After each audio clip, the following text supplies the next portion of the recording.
তো আজকে হঠাৎ করে আমরা অনেক বেশি পরিমাণে মোমো খেতে মন চায়, এই জন্য আমি একটা বোলের মধ্যে 1 কাপ ময়দা পরিমাণ মতো লবণ দিয়ে একটা ডো মাখিয়ে নিলাম। ডোটা খুব একটা শক্ত হবে না, আবার নরমও হবে না।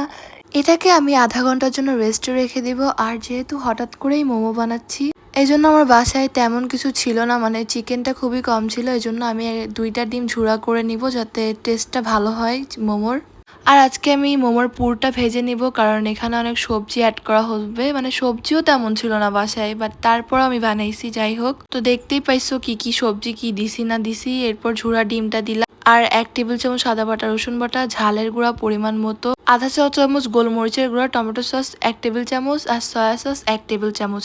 এটা দিয়ে খুব সুন্দরভাবে আমি নাড়াচাড়া করে এটাকে কিছুক্ষণ জাল করছি। তারপর রান্না হয়ে গেছে, লবণ দিছি একটু, এটা বলতে ভুলে গেছিলাম। যাই হোক, আর এই যে মোমো বানানো হয়ে গেছে, আর আমার কাছে কোনো স্টিমার ছিল না, দ্যাটস ওয়াই আমি এইভাবেই বানাইছি মোমোটা। তোমরা দেখো কিভাবে বানাইছি।